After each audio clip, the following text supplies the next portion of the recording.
Yo,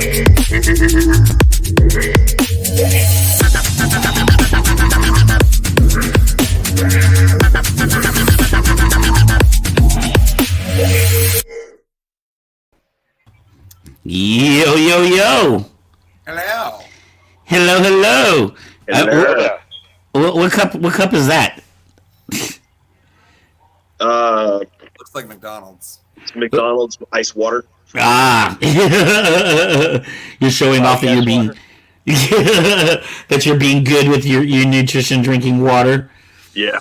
How is everybody doing tonight? Oh man. Tired. I'm in the shit here. I can hear Forrest. It sounds like you got a cold or something going on. Steve Mead, what is going on? Really quickly, we as in Kyber Cave, are going to be hanging out with Steve Mead tomorrow in Salinas at the Salinas Toy Con. That's running tomorrow and Sunday from 9 a.m. to 5 p.m. So make sure to come out and say hello to Kyber Cave. We're going to be helping Steve out with some other stuff there, too. Say Wong, what is going on? Our favorite... What do you call it? Correspondent? So what's happening with your voice there, Forrest? Did you just catch a bad cold or? Yeah, I've been pretty sick all week. It sucked. Oh man, has it been a full body thing or just hopefully it's not going to hit pretty hard on Tuesday, put me on my ass Wednesday and yesterday, and then today is kind of lightening up. So yeah, is what it is. Yeah, well, hopefully you feel better. We appreciate you being in with us. We appreciate you. Anthony, you had a good show this last week, didn't you? I did. I was actually out of work for about a week before that, though, too, considering my foot flared up again. So I wasn't sick, but I was completely incapacitated. And Wow. Even for this show, we hadn't intended on having one. We were going to take a break because of the holiday and first of the month, people usually pay rent. It's kind of dead. And the owner was down for that. And then suddenly, like 2 days later, he's like, hey, there's this party of 25 people that want to come out for the drag show. Wow. To reopen. I was like, fuck my foot. Oh, wow. So did you have to perform with the... doing an opening number where I could stay. I just wore like a very long something to cover it. And then I did do... teaser for next week, which we're doing a Marvel versus DC theme. So, yeah, dude. I had to suffer through some like chunky combat heals for like 7 minutes. Right. And then I was ready to get off the stage, and then I got suckered into doing like an impromptu strip tease type of thing for the birthday people in the house. Right. So that was fun. So obviously you survived. Yeah, I survived. I'm still limping, but I survived. What are you doing, Catwoman? For the Marvel? I did Catwoman as the teaser because I wanted to do it for Marvel versus DC, and then somebody else was like saying, "Oh, I'm also going to be Catwoman," and I'm like, "We can't have duplicates." Universe to pick from, I'm not going to have duplicates. Right. Catwoman from Wonder Woman because somebody else is like, "Oh, well, I'm doing Wonder Woman." I'm like, this is why I told you to call your fucking names and songs now. So what did you land on? Black Cat from Spider-Man up my sleeve, and I'm planning on doing Harley Quinn. Ooh, Harley's awesome. Yeah, I'm surprised nobody else chose Harley. I swear to God, if one of these hookers is like, "Oh, I'm doing Harley," I'm like, "Bitch, change your fucking character." No, you're not. You have had all goddamn week to say something. Either that or you're the duplicate. You're from Universe 52 or whatever the hell it is. Right. I understood that reference. Good. I'm not the only one. All right. Oh, and there he is. He's back in now. All right. I was wondering. I was like, came out as the Batman who laughs. I would just like cream myself. I would. Oh God, that'd be so sexy. does your husband ever dress up? He does. He's actually like kind of gotten the bug again.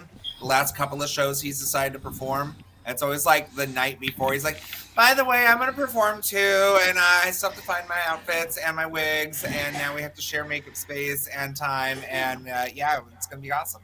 But he should do the Joker good at it. For your Harley. No, he's not the Joker. But he's really good at the power ballads. Like that's where his character, Adiva Monroe, kind of is like the thing. Like she's the bitch that'll take you to church by bringing out like Patti LaBelle somewhere over the rainbow and fucking bring the house down.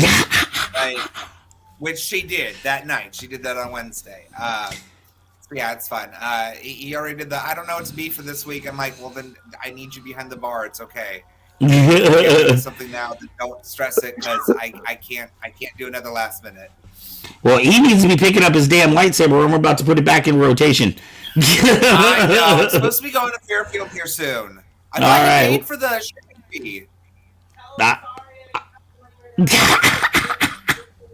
If you did, I didn't hear about it. He's going to do it right now. He's going to do it soon. All right. He still wants it. Well, it's still sitting somewhere in the warehouse for you. Rocking the double watch, guys. Ooh, Distance. First off, I want to say thank you to Distance Nerding for popping in. Those are our friends in Sacramento. If you have not checked out Distance Nerding podcast, make sure you do so. They are on all of the things, all of the YouTubes and Twitters and Facebooks and every Instagrams, everything. They're all over the place. Just look for Distance Nerding. David, how was your week, man? My week's been a bit hectic. I've been doing a job for a lady, and turned out to be a much bigger job than I initially anticipated. So just worn out. Yeah. But, hey, I had a really great night last night. Took my son to go see the premiere of Thor, Love and Thunder. That's right. Without any spoilers. Without any spoilers. You'll never guess who's in it. Never guess who's in it? Yeah. Thor. In Thor? Anakin? Thor. Thor's in it. Yay! I heard, I don't know if you guys heard, but Taika Waititi is slated to direct one of the up-and-coming Star Wars films. And apparently he was on set with... Saga or another prequel? I'm confused. Well, he's saying that he wants to take it completely outside of what we already... what we're like into a whole different century in no Skywalker anything. This is going to be a completely different title. Right. Anyways, apparently he was on the set of the last Thor movie, Love and Thunder, and he goes up to Natalie Portman and he says this straight face like he didn't even know. He's like, "Hey, how'd you like to be in a Star Wars movie?" And she's like, "Yeah, I've already been in 3 of them." Hey, what is up, Aubrey? What's up? We were just saying hi to everybody. We were talking about how Taika Waititi asked Natalie Portman if she wanted to be in a Star Wars movie, not realizing she'd already been in 3 of them. No, really? Did you not hear about that? I did not hear about this. And sorry, he's Plato. directing them now. Why? Distance Nerding is on their way to Oregon. Oh my goodness.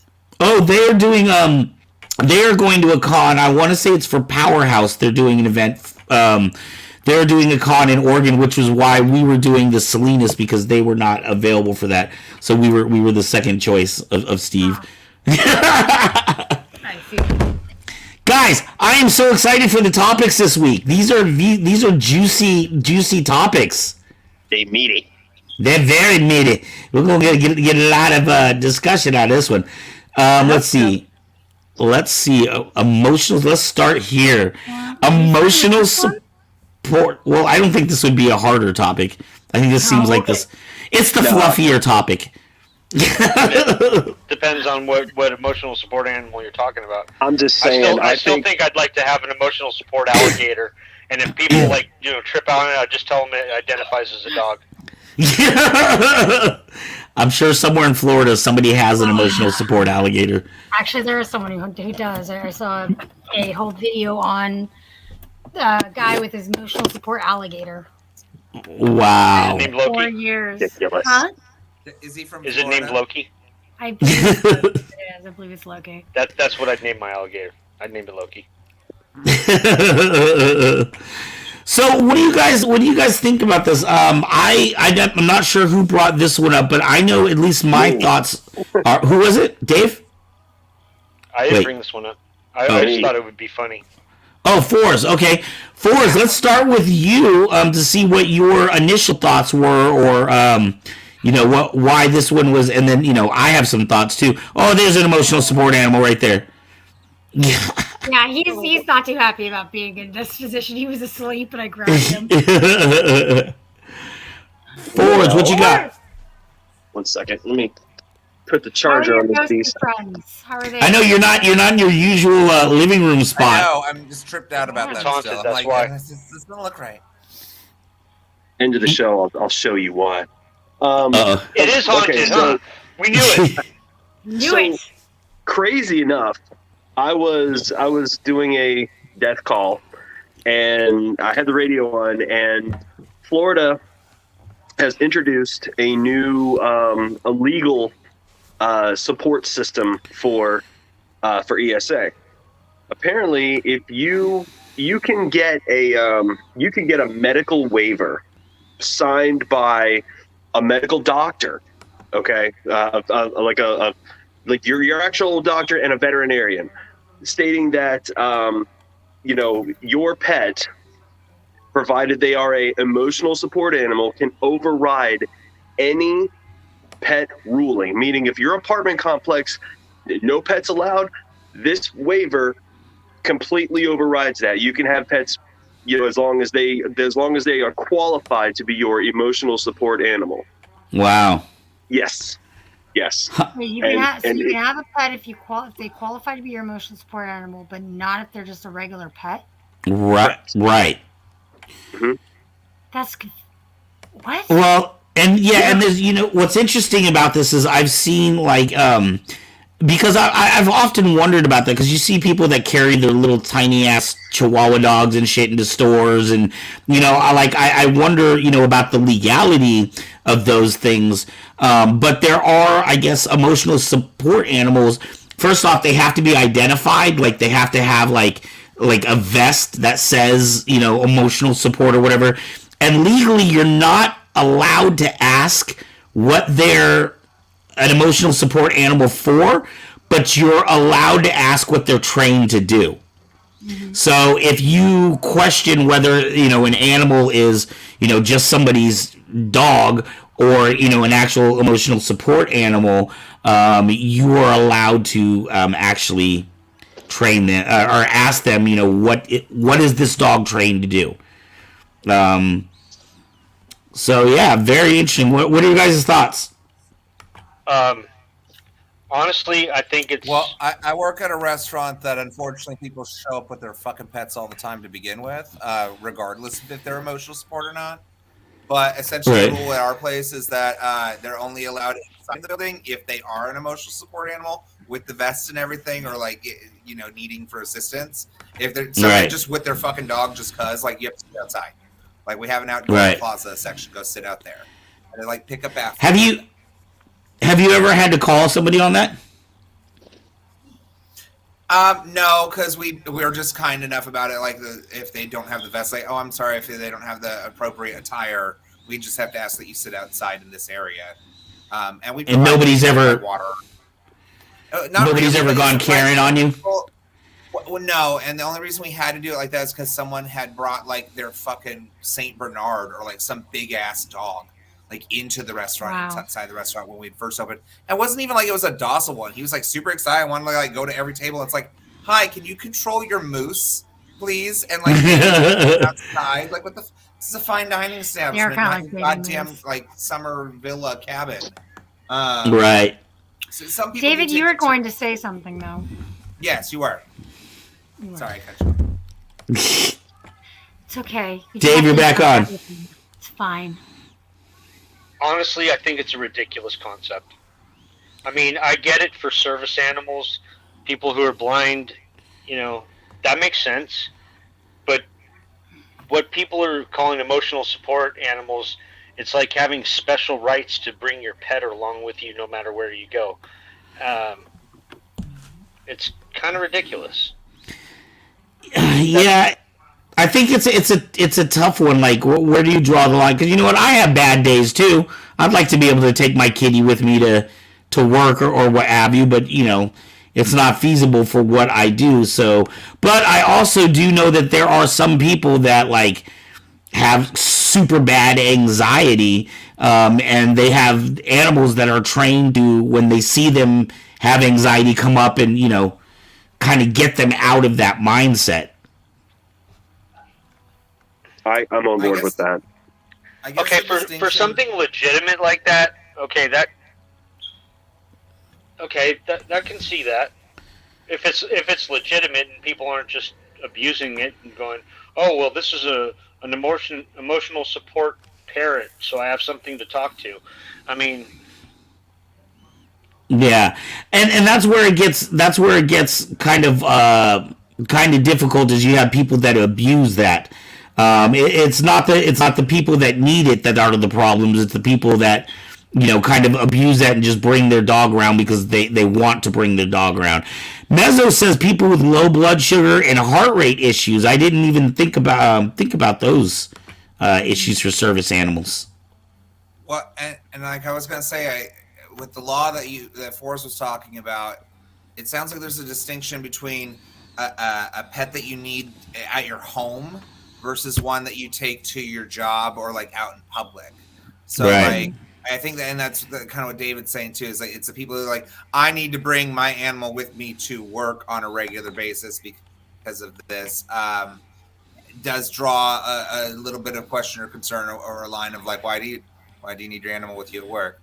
Right. At the same time, there are places, like there are offices I've seen, or even like there was a tire shop here in town for years that they had like 2 big fat cats roaming around it, and they're just part of the scenery. And so I guess that's kind of like to each your own kind of thing. Like maybe you can't outlaw a private business from allowing workers to do that if they want to make that call, but like to make it like you have to let my emotional support animal be with me while I work my shift at McDonald's. Like that's going to cause an OSHA hazard. Like that there would be a distinction and drawing a line. But like having pets to live with you, yeah, if there's not enough housing that's out there available that allows pets, I could see where a law like that would be beneficial.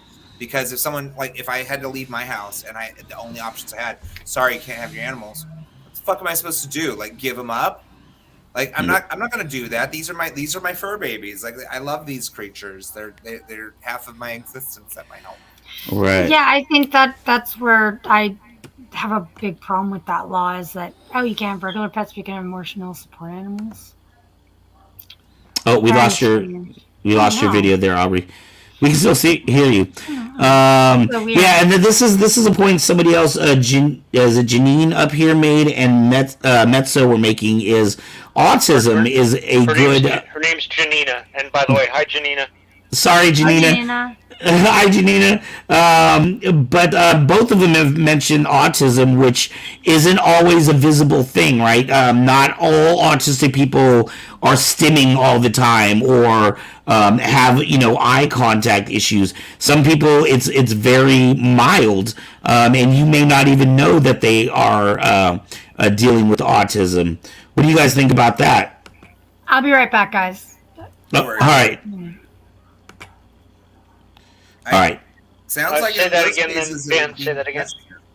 Well, we were talking about how some of these people are saying that with autism, that's something that may not even always be visible, but people might still need a service dog for that as well. Okay, so what does a service dog do for a person with autism? I would get maybe one of these people in the comments can let us know. I would guess they would just be like calming and soothing for. The comment I saw was that when they become overstimulated or hyperactive, that it's meant to calm the individual down. It's a way to kind of get them out of that moment, or to prevent other people from aggravating them, I think. Okay, not to sound insensitive, I actually have a legitimate question. Wouldn't something like a comfortable stuffed animal work with something like that? I mean, why would it have to be a live animal? I don't think that there's enough knowledge loaded in that question as far as like the actual science or the psyche behind the difference of having just an inanimate object versus a living thing that's trained to recognize that and be like, hey, pay attention to me. Because if they drop that animal, what are you going to do? Mezzo says they apply pressure to help with overstimulation. And I do know, like, what is it? People who are about to have what do you call it? Seizures. That there's dogs that can somehow detect. I don't know if it's your pheromones or your heartbeat level, but they're able to kind of know when you're about to have a seizure even before you do, and they can start barking and trying to get help or whatever it is that dog does, I guess. Now, does that fall under I guess a it service depends on the animal level or of an emotional independence and support how- animal? Oh, sorry. That's actually, and you know what? And that's a whole other thing I personally didn't think about, is the difference between emotional support animals and a service animal. Are they the same thing or are they different? They're different, aren't they? Well, I think I thought they were the typically when we same think 'cause of a they're both service animal, we're animals. thinking of, like, being Yeah, I thought that emotional support would be considered a service animal because they are doing the service of some sort, right? Let's see. Mezzo says service animals versus emotional support are quite different. Yeah. Yeah. Okay. Ooh, Mezzo. Damn it, Mezzo. Why don't you just jump on, man? You seem to have a lot of information. Yeah. You're holding out on us, Mezzo. You should be on camera right now. I don't care if you're wearing makeup or not. Obviously. Anyways. I messaged one of my friends, Gloria, who's actually a regular on the show. I'm surprised I don't see her right now, but her daughter has a support animal, and I was hoping that they might know the rules. In fact, if anybody on here right now has a support animal, let me know, and I will throw you a link. If you are on Facebook Messenger, and we can bring you on, and you can, help us with this discussion. POTS is an issue with blood pooling in your leg because your heart rate shoots up and cause fainting. To alert the owner so that they can lie down, and the dog will use the snout. An elderly issue, right? Well, I don't know. I don't know. I don't know what POTS is. It says she says it's something with your blood pooling in your legs. Right. So that's a medical issue, not a mental, not a. That would qualify as a issue. service animal. Right. So I actually pulled up the differences. I pulled up an informational thing. So give me a second. All right. Where'd you go? Okay. So it says a service animal means I do know any that dog if you do that's see one with a service animal, you're not supposed to touch it. Yes, that's when they're at work. But a service animal means any dog that is individually trained to do work or perform tasks for the benefit of an individual with a disability, including a physical, sensory, psychiatric, intellectual, or other mental disability.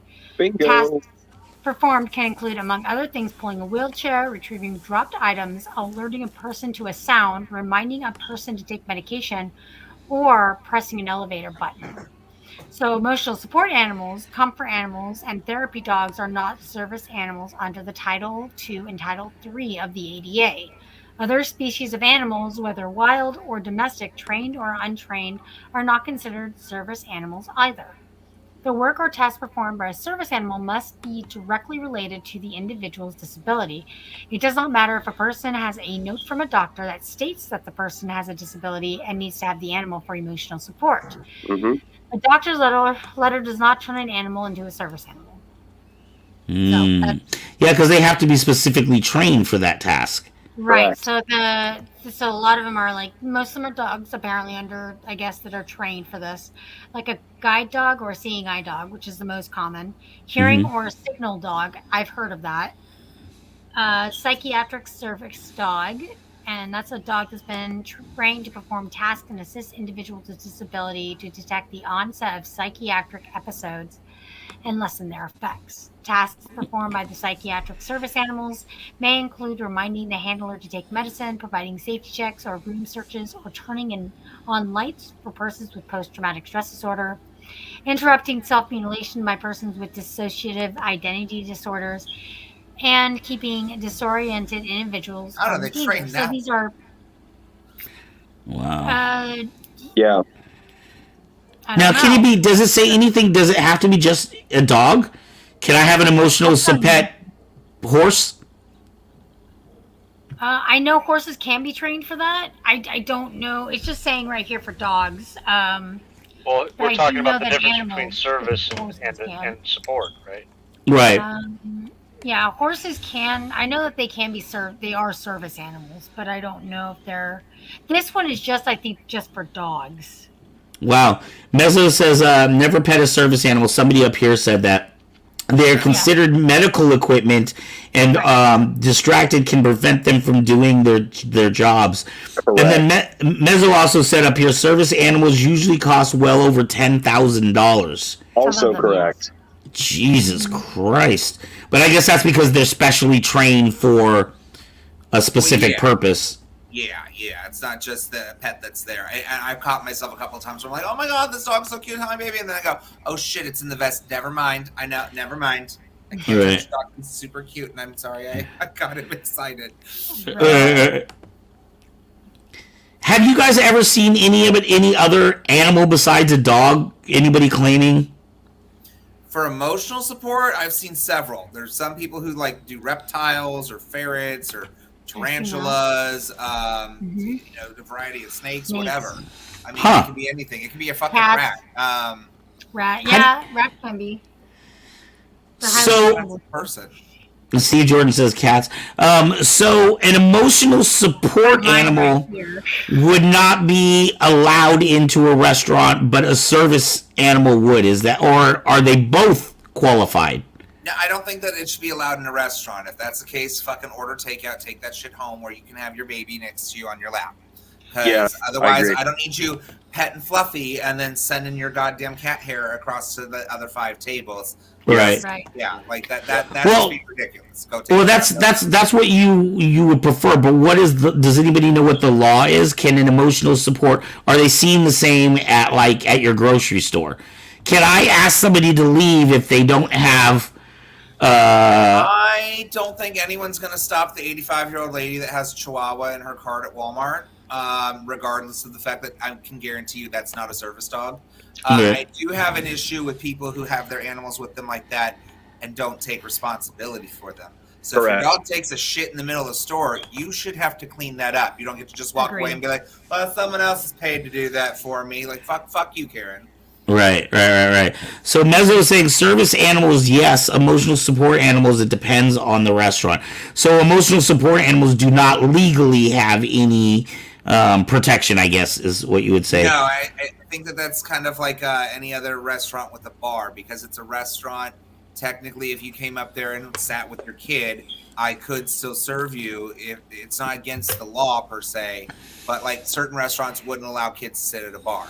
Like that, Right. that's kind of a rule depending on the establishment. Yeah. And I guess it depends on the state too. That's a Well, thing, yeah, too. yeah. There might be certain safety regulations depending on what kind of animals are allowed in what spaces. Right. You can't have a hedgehog in California. They're an illegal animal here, and that's terrible And because they're ferrets, adorable, too, and I Jeff. want one. They're so fucking cute. Same with ferrets. It's just not fair. Ferrets So are adorable. No ferrets. They're So okay, so let me understand this. As if I go to a okay, well let me ask this: emotional support animal, they don't have to have any kind of a training, right? Those ones do not have to have the emotional support. Does not have to have training. So really, an emotional support animal to me doesn't sound any different than just a regular pet. I It is actually regular. disagree because my friend had to go through to get her dog listed as an emotional support animal. And not a service in animal? California. So They it's a pet that you She register. registered it. She registered it as She registered her. It was a German Shepherd named Buffy, and she registered her as an emotional support animal. But Yeah, not specifically but- as a service animal, right? But she was trained, so she had a vest on, and she was trained that if my friend had any emotional outbursts or anything, that she was trained to deal with that. But I mean, it was very strict. She had to go take a class, like they had to do classes, they had to do a few things to help that, and so she had to do paperwork. So I do think there are some differences between a regular pet and an emotional support animal, but I mean, other than that, it's essentially the same thing. it's hard. Well, I think there the should difference be there is more that they training. registered it, right? Like they went through a process and there was some sort of She did. documentation that says that, Mhm. hey, yes, I can and I am allowed to do this, versus the person who's like, I want to take Buffy out for brunch. Let's just go on, Miss Yeah, Buffy. no. Come And on. that's the problem. I mean, also, for the table yeah. before. To be fair, also, I think Buffy was the one that needed more emotional support than Caitlin. Oops, I didn't mean to name names, but my friend, because because that dog had serious separation anxiety. She cost my friend a lot of money. Even for the first 2 weeks she had her, she My cost her dog's over like $3 that. grand. She destroyed her car, her rental car. That dog had some serious separation anxiety, so it was good she got that emotional support badge for her because she's so well behaved when she's with her. Right.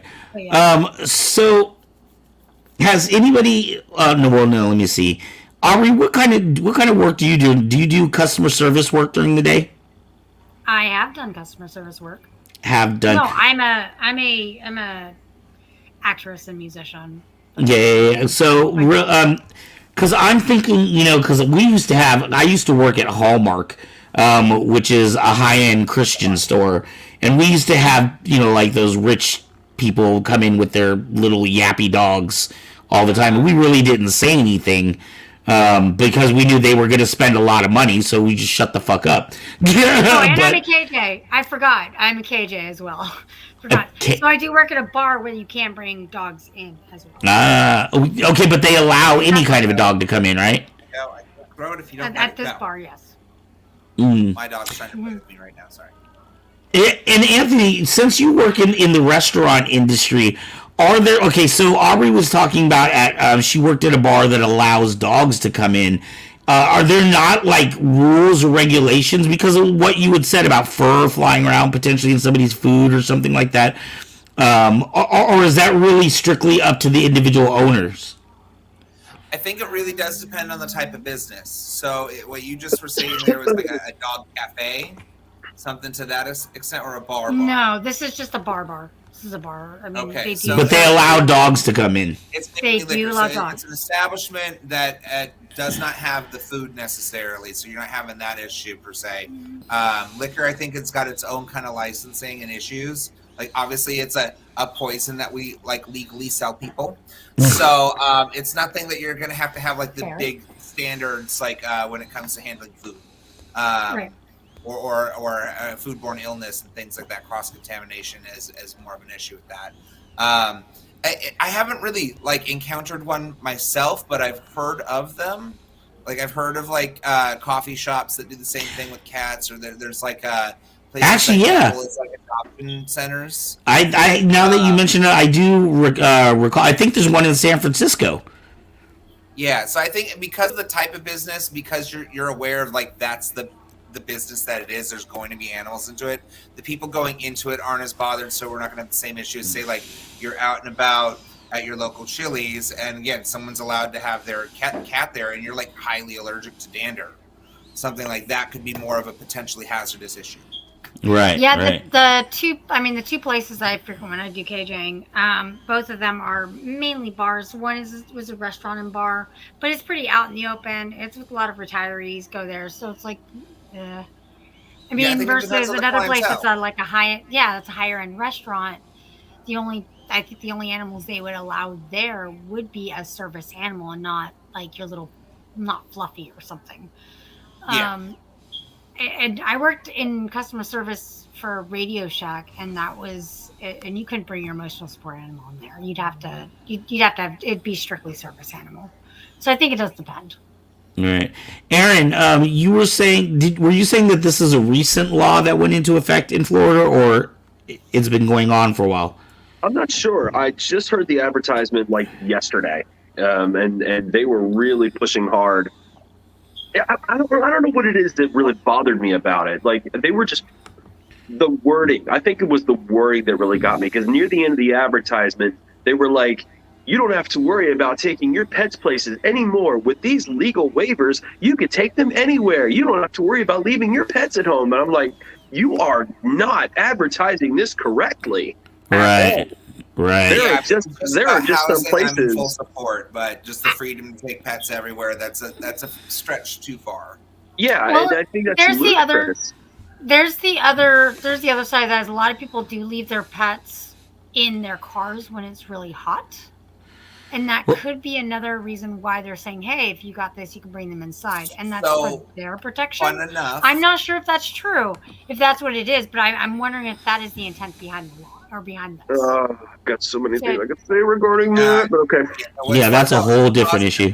Yeah, it's a And a positive note regarding that with like leaving your pets in your car. Apparently Teslas now have this like function in their vehicles that's like pet mode. So that way, if you're leaving the car to go to the store, you can put it in pet mode, and it keeps this temperature at crisp 67 degrees, regardless of how hot it is outside. Right. Yeah, I love that. I love that feature. I'm wondering how many parents are going to do that with their fucking children in the car now. Watch. Oh, man. Okay, Timmy, Mommy just needs to get her special juice. I'll be right back. Yeah, I'm wondering. I was wondering for like you would. Okay, so it was an advertisement that you heard on the radio. I was wondering if anything has popped up yet, or if there's been problems that have popped up from this yet. But it sounds like it's a pretty new thing.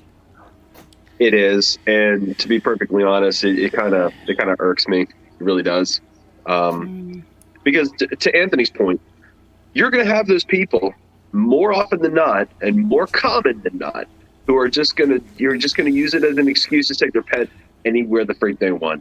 And when you question them, they're gonna be like, HIPAA. It was not even so much that. Oh no, it's my emotional support animal. You can't ask me these questions. Oh, shut up. Right. You know, and it's not even so much the fact of the restaurants. It's literally anywhere. You know, I mean, that's why it was good that we identified the difference between. And shout to Meto for this. We identified the difference between a service animal and an emotional support animal. Right. To me, I mean, personally, if you want my opinion on it, an emotional support animal should be provided to someone who needs emotional support. How about that? They've been really freaking traumatized. Hey, Aaron, I did actually read the difference between the two. I looked it up. Just saying. Me too, I know. But Metza was like all over those comments. Like she was all over the comments. All over it. That way. Right. I think what the problem is, especially in this country, you know, I think the whole wearing of the mask was a great example. But you're going to have people that just take it way too far, and just because they want to bring their dog on a plane or something like that, that's where I get like I really don't want to get caught up next to an animal for a long period of time where I can't move or do anything about it. Well, and again, that's something more like people are allergic to dander and being confined in a space like that with like in an airplane. That's recycled air. They can't get away from that. Their medical needs of not being exposed to something that could trigger allergies is just as valid as someone saying like, I need to bring this into your space. So again, we were talking about the distinction between all of those things. It seems like there's a good little spectrum here of the gradients of it, because there can be something in between with the example that Aubrey was giving us earlier with her friend. Like, she got registered. It is a support animal. It's different from just how I have my relationship with my cats. Like, do I need my cats because they help calm me down mentally and emotionally? Absolutely. I have to be a pet owner as a result of that. That's why they're my support animals. But I also don't feel the need to take them out in public with everyone else around me, because I respect other people's privacy or their bubble as well. So, and again, Van was kind of saying something about the masks and whatnot. And as someone who had to work at fucking Walmart during the pandemic and be the health inspector up front, I'm supposed to be the one that tells people to put on a mask. And so many of these entitled people would be like, I have a medical issue. I don't need one. Right. I'm sorry. Excuse me. What? I know that's a lie. I know that's a lie. So, and I'd be like, oh, I'm sorry. What medical condition was that? I don't have to tell you that. I have HIPAA rights. How dare you? Bitch, we're in a fucking pandemic and you're shouting at me with your face uncovered. Fuck you. Go home. Right. Right. I mean, just as it's, and maybe it's the same for restaurant. Well, I don't know, because I would think if if somebody does have a legit service animal and a restaurant refuse their rights, like what about this? What if I own a restaurant, but I'm allergic to dogs, like highly allergic to dogs, and it doesn't matter if you have a service animal or not? Can I get in trouble if I refuse to service somebody who wants to bring the service animal in? I feel like that there's always going to be a section of seating for it, kind of like you have to by law have a handicap accessible seating of some sort. So like no matter what, there's going to be an area that you should by law have to be able to take them to that's safe enough for you, the owner, to be away from. Like and there aren't so many like super severe allergies when it comes to the pets. Like I don't think anybody goes into anaphylactic shock per se. But there are people that do get asthmatic attacks could break out in a rash. Right. I feel like most service animals are typically low dander or short hair kind of animals to begin with. I don't see too many like big fluffy ones. Yeah. By the way, I was trying to say something earlier, but didn't come out yet. So my cat. So to what you were saying, Anthony. Yeah, I know. Could you just stop talking sometimes? Rubik, shut the fuck up. Rubik, I adore you, and I always love what you're saying. Damn it. Okay, go. I'll be silent. All right. Not always. You don't always have to be silent. But so my cat actually was a therapy cat. He actually worked at a clinic. He saw patients all the time. He's retired now. But I wouldn't take him into a restaurant. But that he like legitimately had a job. He would go to the job. And he would come home at the end of the day. So would he crack open a beer and then bitch about his day? No. This is basically what he does. He just does. This is what he's doing. You can't see it because of my thing, but he basically is just laying down right in front of me with it just splayed out. Right. So that's legitimately what he does. But I'm wondering, are your cat got paid better benefits?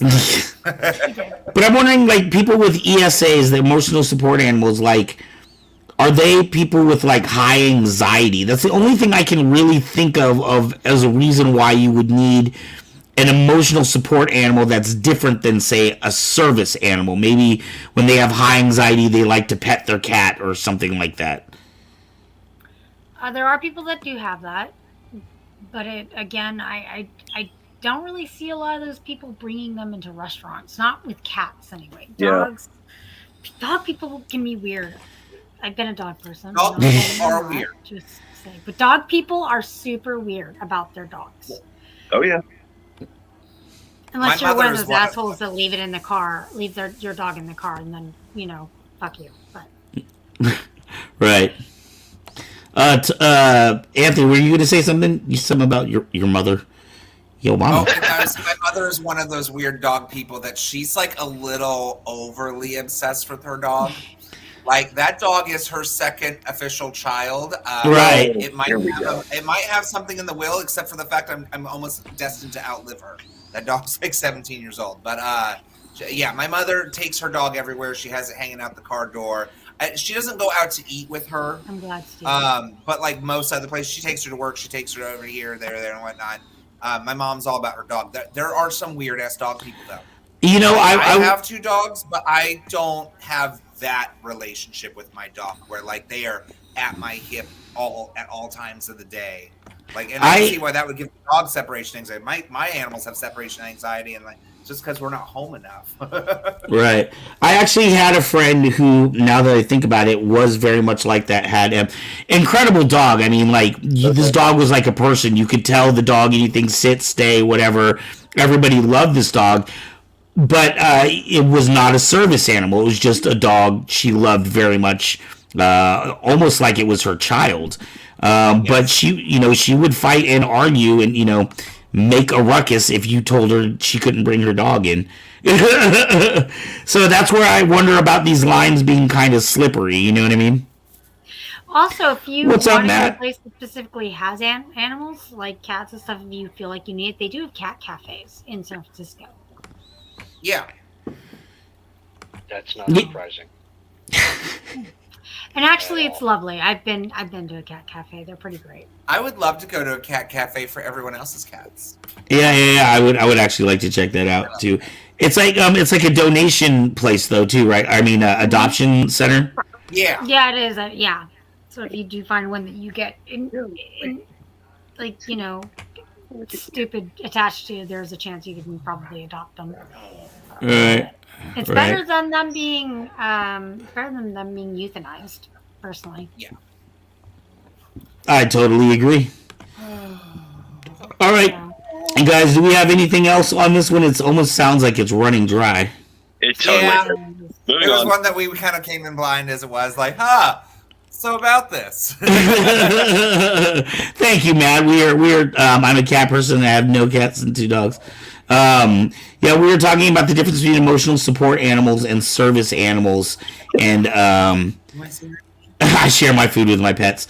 Oh, by the way, just for some of you that are tuning in, Matt Torres is actually going to be our guest this Sunday on Saber Rattle. Oh, Check it out. Very nice. Been trying to get that fool on for a while, so I am excited that he's going to be on. All right, I say, and we're a little early, but I say we jump into our next topic here, which is, this ought to be fun. This wouldn't be fun especially for our time and period. Our next topic is civilian crime fighters, aka vigilantes. I'm Batman. All right, I know Dave's got some thoughts about this. What are you smiling about? Well, I think that given recent events where police have been vilified for basically doing their job, I'm surprised there hasn't been more vigilantism. Honestly. Yeah, I have heard about a couple of incidences. Only a couple, actually, honestly, a lot less than I would expect to, of people that, stopped a robbery or stopped something because they had a concealed weapon, a gun on them. I have always thought it was a fucking horrible idea, because I'm waiting for the news story about the guy that tries to save his church and ends up waxing 2 little kids in the process. I know that is going to happen, and I'm waiting to see how the country reacts when that happens, because you're going to have people on both sides of the argument saying, oh, he was, look at all the people he did save. Maybe, yeah, but he's not a cop. Well, if anyone, we want to, what are your thoughts? If we want to bring up the school shooting, the recent school shooting, none of the cops were doing their job. Sure was a good thing that Border Patrol happened to be close by and someone actually went in and tried to do something about it. Yeah. For them to do anything, but yeah, I mean that. I didn't hear about Border Patrol. I heard about some woman that ran in or something, some unarmed woman. There was a border agent who showed up on site who actually went in and shot the guy. We do want to know what you have to say about it, Steve. Let us know. Absolutely. Please chat. Please. Send him a link. Send him a link. Let him in. All right, give me a minute. What I have to say is, if you're trained to be able to handle the situations, and even if you're not a police officer, I don't think there's anything wrong with stopping a mugging or dealing with the situation if you know what you're doing. I mean, that's why we have self-defense for reasons. What she said. For me, I would love to just see us say, fuck it, let's make superhero academies. Let's give the public an outlet of if you don't like what the cops are doing, or if you want something that's not attached to that's got more of this sense of community and protecting your community, give people a campground or something where they can go get trained in some proficiencies in self-defense. And give them the fucking costumes. Do it. Make them have them about themselves. I think that'd be fun if I could have bulletproof everything on, and then just walk the streets as a card-carrying superhero, a la One Punch Man. I'm down for that. I'll be the bicycle guy. My teacher, my sword teacher, actually stopped a mugger with a sword. The guy tried to mug him. He had his fencing gear, and he actually we used to carry the tips off. And the guy tried to mug him with he a gun, I think.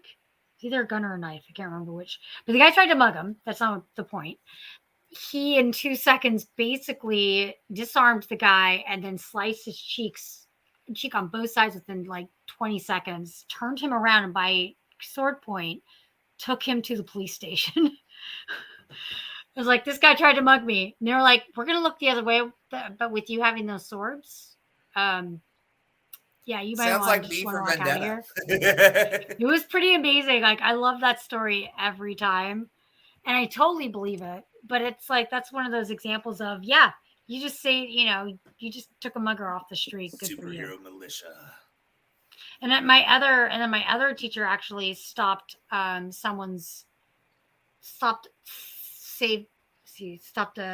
was a purse. Some guy snatched someone's purse, and he like jumped over a car and went under a thing and like actually like pinned the guy down and got the purse back. So, and luckily he didn't get arrested for that. But it's like, those are two incidences where it's like, you know what to do. If you've had that training, go and do it. He was also military and did other things too. So, but do I think that you should always take the law into your own hands? Because you're also taking that risk to self-harm. Right. I think do it if you're trained. Well, yeah, if you're trained. And I think that's the best thing about like encouraging people to take self-defense as a regular. Like that should be a sport in school, and I don't know why it's not. Because Paul, I do that when I walk around my town. Yes. So, and my whole thing with martial arts, I've always been taught, it's one of those things that these are giving you the tools to utilize if someone lays hands on you. It does not give you the right to just go out and start whooping people's asses. You can't just go out there and start spitting at cooking, kicking people in the face and being like, whatever, I'm just, I'm living my truth. Like, it's different from if somebody tries to assault you. Right. Half the time, those kicks don't land. Hey, really quickly, I want to say what is up to Rockabilly Fireman. He is on with us now. What is up, Mr. Steve? Oh, not much. All right. My thoughts. You said you wanted to hear them. Simple as this. 1, if you're going to apprehend and or handle people when it comes down to a situation, keep in mind you're doing this based on what you wanted to do because you felt compelled to be Superman at that moment, because one of two things is going to happen. You're going to get shot, possibly. You don't know what the person's carrying. Or you get damaged in some shape, way, or form, and later on in life you're going to regret that you did it. But then again, there's people who, like I said, they get lucky because they had to stop somebody to do something. But then again, it also comes with your training and stuff, because there's people that are trained to do it. Like Rubik said, yes, you could have all the training in the world, but there's a time and a place to use it. Problem with a lot of people when it comes down to it, yeah, they may have the training, but sometimes they don't know when to react. That's the other thing. Well, and then also, I think about the legal issues that go along with it, right? Like, I may have all the training in the world. I could be, maybe a police officer that is retired or something like that. But if I do something and I don't do it correctly, I could be sued. If a robber breaks into my house and breaks his leg while attempting to steal my TV, he can sue me, right? So you can only imagine. Actually, it depends on what state you live in, because, all right, for instance, I'll give you an example. New York City, they have a no defense castle law, which means that if you're in your home and you go to defend yourself or your property, you, the tenant who's protecting your house, will equally go to jail as much as the person who broke into your house. Right. You might as well lay down and die. Right. Now, they expect you to retreat. If you live on the 15th floor, you're going to retreat out a window and land on your back? I think not. Well, no, that right. Quick story. Quick story. This has to do with this. Recently, a guy who works in a bodega in New York City was defending himself and the store he worked in, and now he's in jail for second-degree murder because he was defending the store because he used his martial arts that he knew, but is now sitting in jail because he acted upon self-defense of the store and himself. Wow. Yeah, that's how screwed up the laws are in New York City. Stupid.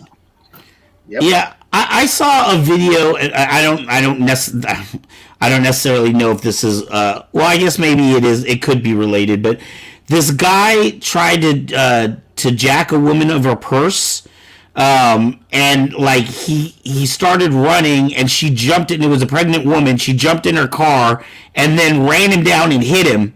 And then, in the story, it didn't say if she was, convicted of anything like that. But I just wonder in those situations, is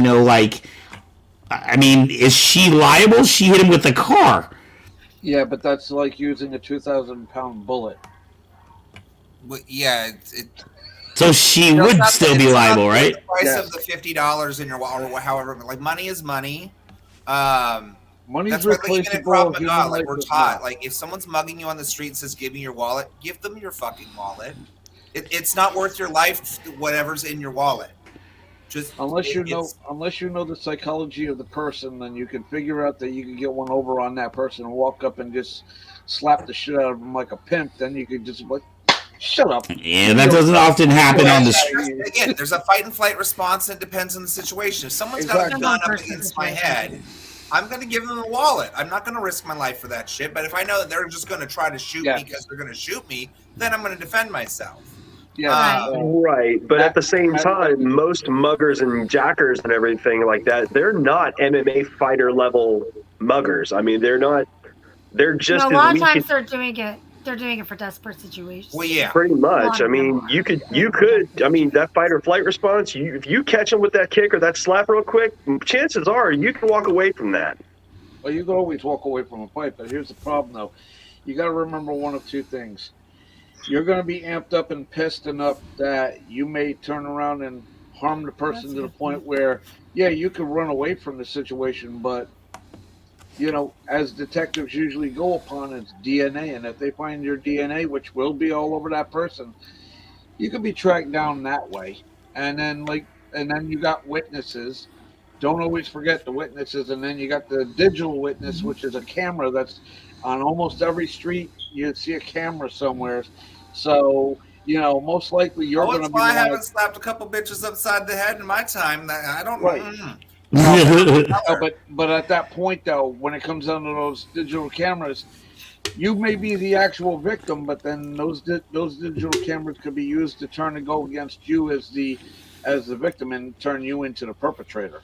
All right, now let me get you guys' opinion on this. Some of the prosecutors are looking for to put somebody in jail. They don't care who it is. That's the point. That's freaking stupid. That's- Let me get y'all's that's opinion bad. on this one. We've talked about defending one's house and we've talked about defending one's self. How about if you are witness to a domestic crime, maybe your next door neighbor is getting the absolute hell beat out of her, and it's going to take the cops 10 minutes to get there. It's going to take you 10 seconds to get there. What about that? Oh yeah, no, I've been engaged break it in up. situations I've done like that. As a matter of fact, Intervention. one place I used to live in, one of my neighbors had a domestic situation, and this was years ago when I worked for the sheriff's department. Yes, I stepped in. I did exactly what I was supposed to do, even though it was my neighbor and I knew who he was. I said, look, I don't care who you are. Right now, you're committing a crime. You know I'm a law enforcement officer. You need to stop or I will shoot you. I have no qualms about doing that. Neighbor or not, you will cut your shit. You will stop beating on your wife, or I'm just going to shoot you and say, you came at me with a weapon, and I will place a weapon in your hand and make you look really bad. And trust and believe. I'm not going to go to jail for it. You might, or you might go to the goddamn grave. Your choice, pal. Yeah. And then and another story based on that same place where I was living at. Still, at that time, I was still law enforcement. If anybody's familiar with the medieval devices, which was called a mace, long stick, chain, and at the bottom, at the end of that chain, it was a ball with spikes. With ball spike. I happen to own one of them. Situation was I had somebody who broke into my house. The guy didn't know that he broke into a cop's house. Well, instead of me making a not so much, minute mess with a sidearm, I used the mace and I bludgeoned the dude. God And damn. let's say that when he got carted out, he was leaving with he was leaving with not just Something a to bloody remember head. him by. He wasn't leaving with This his. is why I bloody have like head. a cache of self-defense weapons all littered throughout my house too. Like somebody about said, "Bitch, it's time That's to me. go kill Bill on a motherfucker." Hell Like, yeah! Simple as this. Here's my rule: if it's your house, someone's breaking into your house, and it's your place, you defend it to the best of your abilities. But if Yeah. you can't defend it and you're afraid, well then, sorry, I don't know what to tell you. And look, there's a fine line too. Like there's a big difference between stopping a crime as it's happening, or you Right. witness a crime and you go seek revenge the next day or the next hour. Like you got this Yes. person's name, their face, then you go after him like you're Batman. No, that to me is vigilantism. Civilian crime fighting is you're witness to something. Cops aren't there. Nobody's stepping up. You stop it, or the person who's being harmed is probably going to die. Yeah, That's just my view on it. No, that is true because that usually happens. And at the end of the day, you got to remember one thing: when law enforcement finally gets there, either the person is dead or they're severely beaten to the point where they can't speak about it, and you pretty much are the witness, but you didn't physically see it because it's behind a closed door or a wall or some sort of an obstruction. So you got to remember that portion, unless you burst in. But then you also got to remember one thing: you yourself, as a person who just bursts into somebody's house to stop something, you technically are also acting as in the criminal point, because the criminal point of that being is you broke into somebody's house at With that breaking point and entering. without being, invited in. you know, I can't help but think of a case of vigilantism that went terribly wrong, and the guy got away with it, and that was George Zimmerman. Yeah. Yeah. Yeah, that's. But that. I mean, he's on the phone. That wasn't even vigilantism. Don't do it. That was just straight up racism. That wasn't. Yeah, that was racism. I mean, that was racism, not vigilantism. Well, you know, don't back down law, or whatever the fuck it was called. Stand your ground. Stand your ground. That's Florida, right? That was ridiculous. That was a ridiculous bullshit. That was Florida, right? Yeah, it was Florida. The kid lived there. Florida, I know. It's always freaking Florida. No, well, okay, so what is this law in Florida like? What is it called? The don't back down law or something, or what was that? Stand your ground. Stand your Yeah, ground. Aubrey got it. Just stand your ground. So stand your ground means if somebody is threatening me, I can defend myself, correct? Right. That's what it's supposed to be. Yes. Okay. Because I think got perverted with him assaulting somebody else and like seeking him out and like chasing him down. This kid wasn't doing anything. Right. Existing. Right. And he used it. He said he felt threatened. That was why. He thought he was up to no good and called 911, and 911's like, stop following him, like stop, go home. Yeah. And he just kept on doing it because it's my neighborhood, and somehow they were still able to pervert that law and what that meaning should be, which is to defend yourself. He sought some trouble out by saying, "Oh well, I just thought that there was something going wrong. I didn't know that was Skittles." Like, right. He was wearing a hoodie. Yeah. It was black after dark. Anyone? Yeah, right, pretty much. And I think he's walking in a rich neighborhood.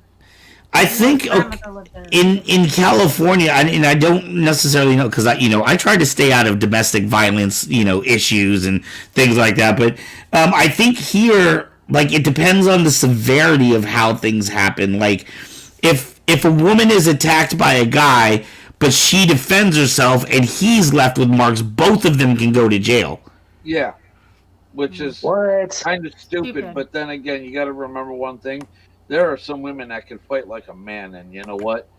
The cops gotta have to try and figure out who the actual aggressor was.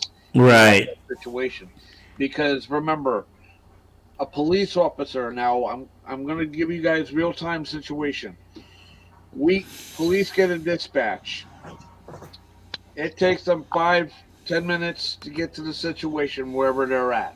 You know what I'm saying? It could be 5 or it could be 10, pending the distance. Okay?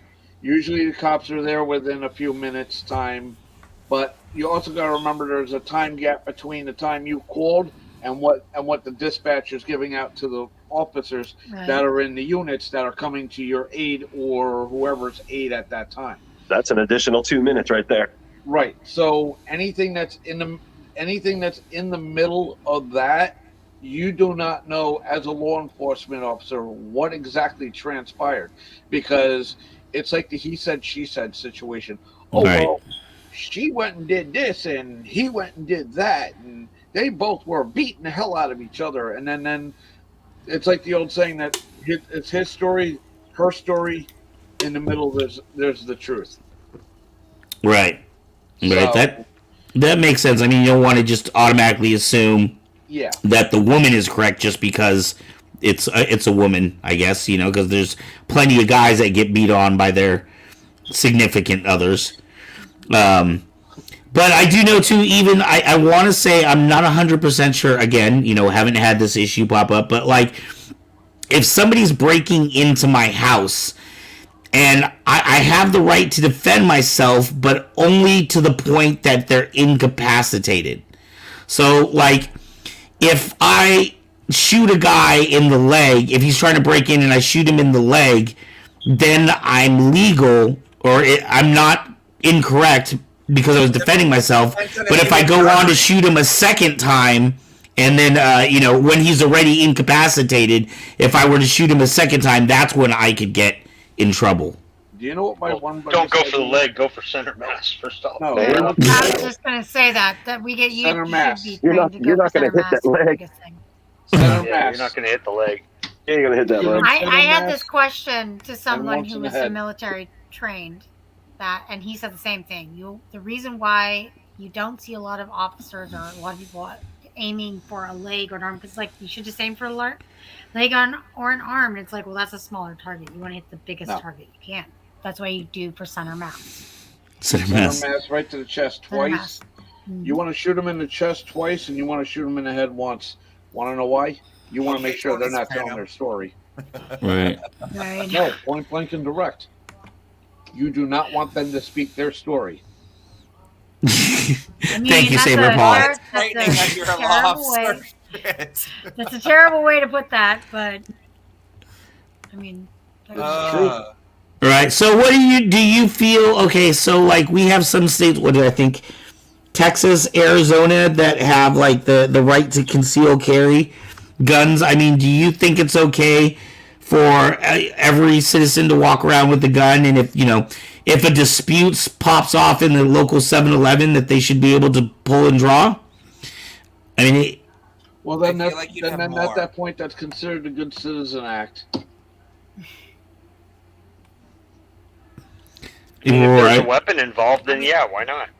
If I they mean, are, people if they are can't go through their fucking daily function without a goddamn animal, and now we're gonna be like, yeah, take a deadly weapon with you.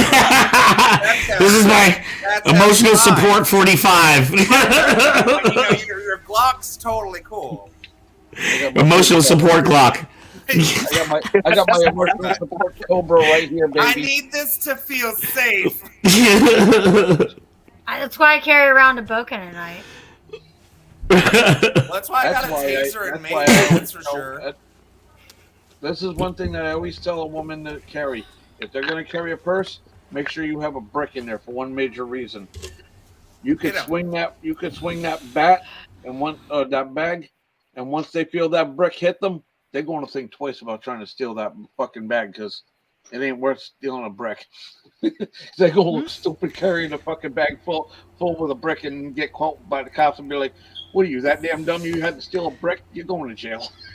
It's like Everything Everywhere All at Once, dude. I've been obsessed with that movie lately. But when he put the rocks in the fanny pack and beat the crap out of everybody. And Sorry. Wait, Janina, are you son of Sam? I just have to ask you. Do you let your dog tell you what to do? No, Janina. I think what she's referring to is have your emotional support animal tell you if it's okay to use your emotional support firearm. Hold on.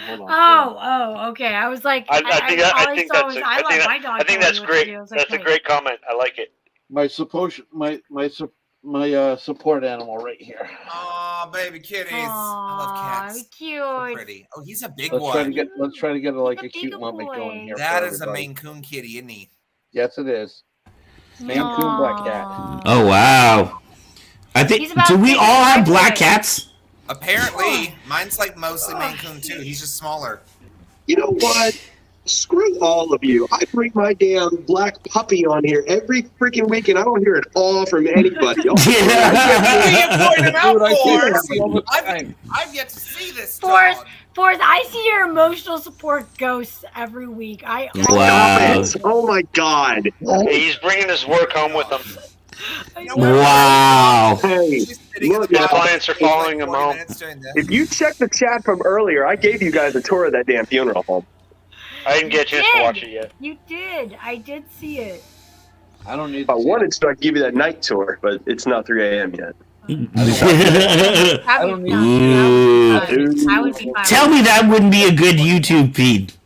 The morgue at night. Yeah, Parents. you know what though? You gotta be careful with some places because you can legally get into trouble for doing that. You know, with Right. more. Don't show any faces. Yeah. Oh, absolutely. Hey, Aaron, if I come out there and visit, can I camp out in the morgue? Oh my Why not? god! I have. I'm kidding. Hey, Sarah. No, actually, for real, like true story. We had a hurricane here a few years ago, and a tree fell on the house. So the fire chief came to the door, and they were like, "Sir, you have to vacate." And I'm like, "No." And they're like, "Yeah." So I called the boss real quick, and I'm like, "Dude, what do I do?" And he's like, "Just go to the funeral home. You'll be fine." So I packed the kids up, and we went over there, and we moved like 2 of the caskets out of the room, and we slept in the freaking casket room. Oh my gosh! Dude, it was nuts. Great. That's a Yeah, great story. How do you pronounce? And the How do you pronounce that name? Is it David? How do you pronounce your friend's name? Janina.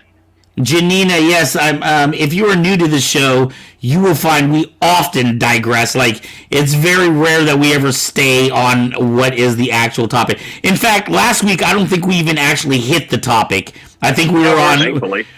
We were supposed to be talking about Obi-Wan. We couldn't because we had a co-host who hadn't seen it. Speaking of which, I Aubrey, have don't you know watched what it you're yet? talking about. No, I've been busy this week. Oh man, So epic, disappointed. So epic disappointed. fail. I will get there, David. I promise. Aaron, David Y'all is are very killing me. nice. Y'all were going to have the freaking I'm going to have to topic, and I wasn't even on the show that week. Vigilantism. I know. Yeah, I know. We had to speak about Obi-Wan abstractly. We couldn't speak about the actual show because Aubrey hadn't seen it. It wasn't just me.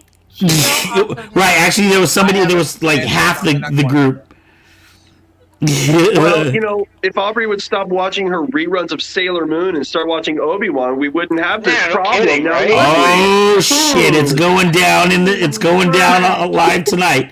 Watch the ratings spike. I have had that series for since I was 18. Okay, that's not an excuse. I feel like I'm about to be punished in the name of the moon. I'm gonna go get my wand and actually send love and peace your way. Okay. I could use it. All right. Okay. Love and guesses. No, I want to know, Janinian? Janine. We're so far Janina. off topic right now. Janinia, do you have any thoughts or ideas on this topic? She is wanting us to get back on topic.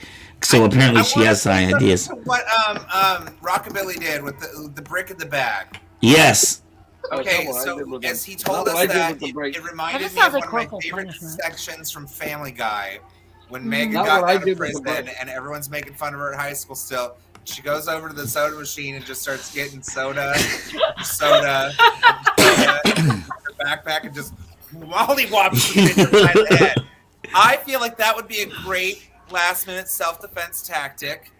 if you are in a public space that has a soda machine and you're feeling like you're being stalked, get a few soda cans in your bag if you don't have a brick already. Believe it It's or like the not, twisted tea all over again. Believe it or not. Well, that's what if believe you're it or carrying not, a bag. Anthony, believe it or not, Anthony, what you just said about the bag. If you actually watch the movie Bad Boys with Sean Penn back in the late 70s, early 80s, now, do you know why they took out soda cans out of the juvenile facilities? Because people were beating each other up with that shit. Goddamn right. That's the exact reason why. Now, the thing of it is yes, it is an actual good item to have and very good idea to have one of those items. But, you know, as long as you're responsible about doing what you're doing, who cares? But that's the problem. We live in America, and there's a lot of stupid people in America. Because people are stupid no matter what. Yes, because you know why? There's no common sense. Common sense is not common. Right? It's not. It's just good sense. There's good sense, and everyone else is an idiot. Shall we run down the whole redneck thing? Redneck. That goes with the uneducated and tribalism, yeah. and there's a whole slew of things. We could go down that. Yeah, exactly. Besides, I have met some very nice rednecks, by the way. Jeff Foxworthy's redneck thing. The redneck. You caught that, man. You're a redneck if you go to your sister's wedding and you're the groom. What? Shit. I've heard something. Okay, so the question to all of you: what would you consider an acceptable or appropriate version of vigilantism? Or is there? Dismemberment. Well, here's the thing: when you hear the term vigilante, okay, what really comes to my mind in vigilantism, not exactly Batman, but you know, if you really look at what they used to have back in the day, and I don't know if they still have it in certain places, neighborhood watches. Yeah. Okay. Remember, Zimmerman was apparently part of the neighborhood watch. They had other neighborhood watches called the KKK. Let me get to this point, though. You had at least one nut job that was in the neighborhood watch that was just like Tackleberry from Police Academy. Best way to describe that. You know what I'm saying? Mm-hmm. But, are you saying that they're a gun nut? Some of them are, yeah. You get some people that join those neighborhood watches, and the minute they think that, oh well, they have somewhat of an authority of like police, that they can run around their neighborhood with a gun on their hip. Well, yeah. Look back at the case with Florida a few years back. Aaron knows what I'm talking about. The one dude who carried a gun, he was part of Neighborhood Watch. He shot a kid, and the kid was like, what, 15, 16 years old? Are you talking about Zimmerman? No. Yeah, Zimmerman. Was it? No, you always talk about Zimmerman. You're talking about Trayvon Martin. And Yeah. Fucking Florida again. We just talked about that. There was also Dame. Who was his name? Rice. There's a number of those stories. Rice too. Yeah, there's a bunch of them. That type of vigilantism, I don't like. I think it's okay if you see someone robbing a store and you know what to do, or like a kid someone shooting up a school, or there's obvious harm going to happen. I do think that you should be able to do something. I remember when I worked for Radio Shack, we would have people that would come and steal things, and it was so frustrating. We couldn't stop them because we were required not to. And we had one of our coworkers actually got robbed, and he was basically when they robbed him, he couldn't even defend himself. He basically had to follow whatever they said to do. So he had to lock himself up in our back room while they took off with all the phones. Yeah, it's a huge problem in San Francisco right now. Yep, that's where I worked in San Bruno. Yeah, Louis Vuitton just had recently. They just had like 40 people smash the storefront and just come in, snatch and grab. What are you going to do when 40 people run into the store? You're not doing anything. You're just sitting back, just watching it. Okay, go ahead. I don't care. Go ahead. That's stuff. At that point, it'd be like whatever. Right, but the point is like these have been more progressive issues that we have. So my question is, let's say let's say I'm at a bank and there's a robbery in progress, and I pull out my gun and I stop a shooter, but in the process, I hurt a civilian. Should I be held accountable for that? That's some Probably, moral, yeah. it's an Yeah. ethical Well, here's issue. the thing. There's always consequences behind every action that you do. It doesn't matter whether you're shooting at the bad guy, and yeah, you're gonna have a ricochet that, like say you don't exactly hit the bad guy, but you hit something and it ricochets and hits somebody else. Yeah, of course you're gonna be held accountable, but here's the problem. You know, If I was a police officer, I wouldn't be held accountable. all right, Yes, you would. a police officer will get held accountable for even those shots as well. Well, All they right? have to go and do all the investigation to see if it's. But I mean, nothing will actually happen. Well, let's keep it real. No. Depends. That depends on the If department. shot white, then it'll happen, right? That depends on the police department that you're dealing Right. with. Like for instance, here, if there was a shooting, a law enforcement officer shoots a civilian, a bystander, by accident because they happen to be off to the side, but yet Yeah, we got it. We know what accident means. Go ahead. When a shot happened, it was supposed to hit the perpetrator, but yet it bypasses the perpetrator, hits say like something that's going to deflect the bullet to ricochet off and hits the person. Yes, the cop's going to be in trouble for that, but the thing of it is no, it wasn't meant to hit the person. But as we all know, the old saying is bullets do not have names on them. Oh, okay. So Unless that's it's from Peaky Blinders. okay. So if a cop does that, they're not going to get involuntary manslaughter, whereas we potentially could. A civilian cannot get that neither if the investigation is done properly. A lot of detectives who want to make a name for themselves, like they want to be the big shot because they're fucking getting on television, they're going to rush an investigation and put somebody's life at jeopardy so they can get their life screwed up for the rest of their lives. If you follow procedures the proper way, no matter what, if you do things clean and clear like it's supposed to, and if the person is going to get in trouble for it, yeah, maybe they should lose their weapon. Yeah, they should be suspended off their weapon for a year. That's fine. Whatever. Maybe they should go for a refresher courses on how to handle their weapon, what have you. But still, when you're doing a good Samaritan act, okay, and that's usually how it ends up being when it comes down to these particular situations. Again, you're going to have someone who's not going to do their investigations properly because they're going to sit there, they're going to eventually screw up and rush the situation and go, oh, well, you know what? I don't want to do my job right. Fuck it. Let them go to jail.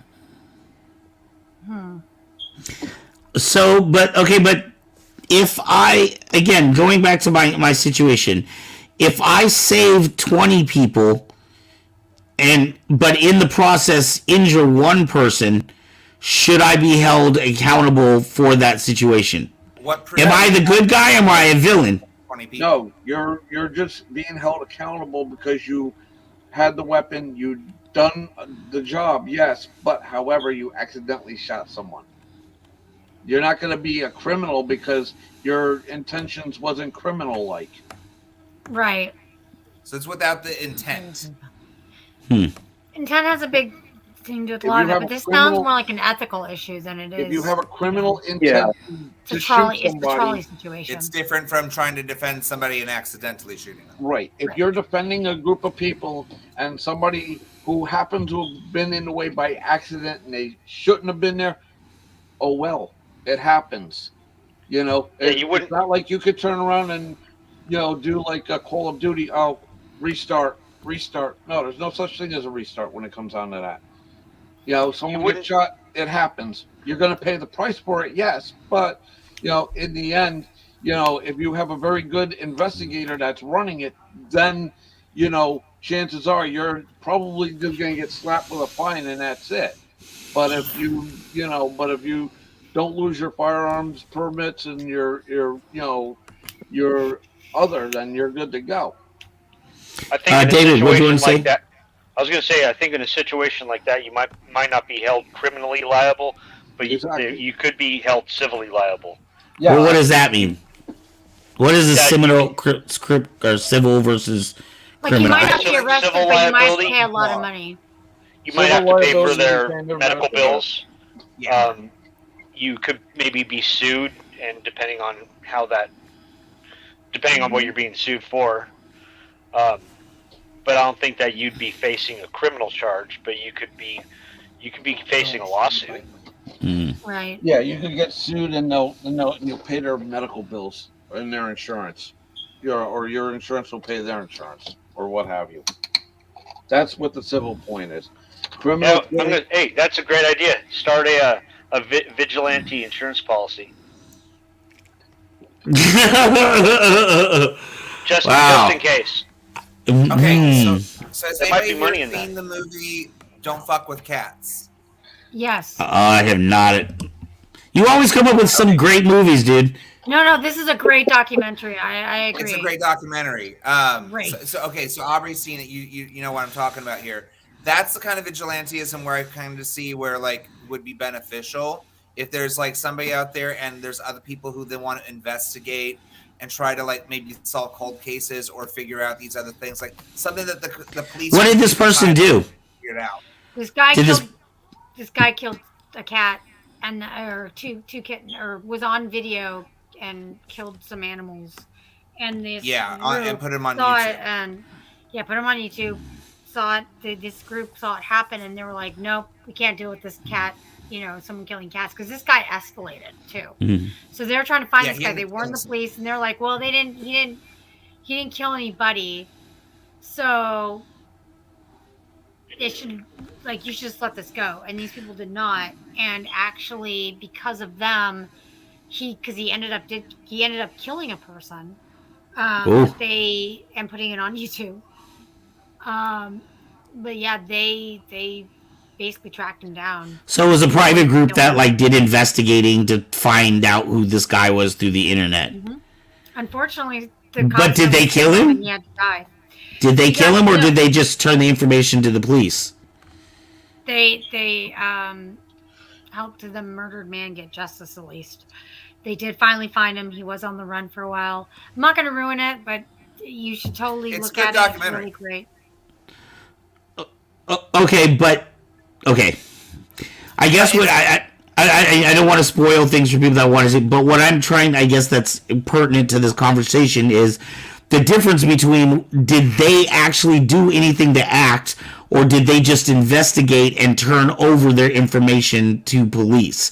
Because there is a difference between, I can see, I can't see anybody being against a vigilante group who just investigates things. It's when you act on it that things go. Like, okay, so there's these YouTube channels that I've seen. I don't remember the names of the channels, but basically they go online and they go into chat groups and they make up fake profiles like they're little kids, like they're 13 or 14-year-olds, and they're trying to catch pedophiles. I've seen that.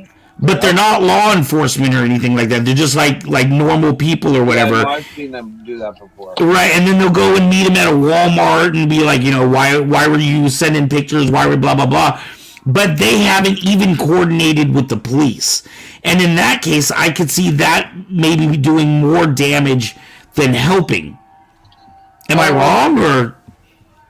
Well, okay. It sounds to me like you're trying to suggest that there's a difference of what vigilantism, like, does it always have to end in violence versus not necessarily violence, but it has to end in some actual thing happening, right? If I'm a regular citizen, I can't just go find this pedophile and kick the shit out of him, right?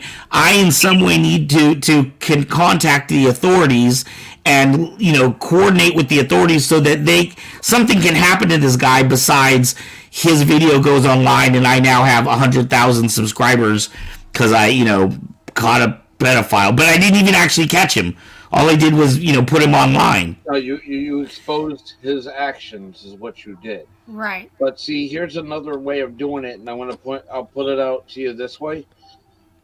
private investigators. If you hire a private investigator to get involved in this, and I'll put it to you this way, private investigator is a hell of a lot more legal to do this because yes, they can actually do it within the means of the law because 9 out of 10 of those private investigators are either former police officers, retired police officers, or somebody that is just couldn't make it onto the police force, but they're still working What if I don't have money to hire a private investigator? right, but they're still working within the lines of the law enforcement. Yeah, but if you want to do it the legal right way, you should do it that way instead of going about it. Because sometimes, if you as the person trying to catch a pedophile, yeah, you might be doing something that's for the good of man at this point. But sometimes you got to look at the courts because some of the courts, some of the prosecutors. That was exactly my point. Right. That was exactly what I was saying. Is that they don't think these channels. Right, the courts and the prosecutors are going to look at you and go, well, look, you're infringing on this person's civil liberties to a degree. Now, yes, it is in violation of their civil rights, but at the same time, you're also preventing a crime from happening that they are intentionally doing by luring a child. When it comes down to that. And I know exactly what you're saying, Van, but I would suggest at that point you have a private investigator get involved. So this way they can legally cover specific things on that point. So this way you as the person can have legal documentation to back you up in court. And then this way you don't get looked at as, well, you violated so-and-so civil rights. You're going to prison for doing so. A lot of people don't think in them terms. You have to do it that way. I think the common denominator here is that we're finding that there is no reward.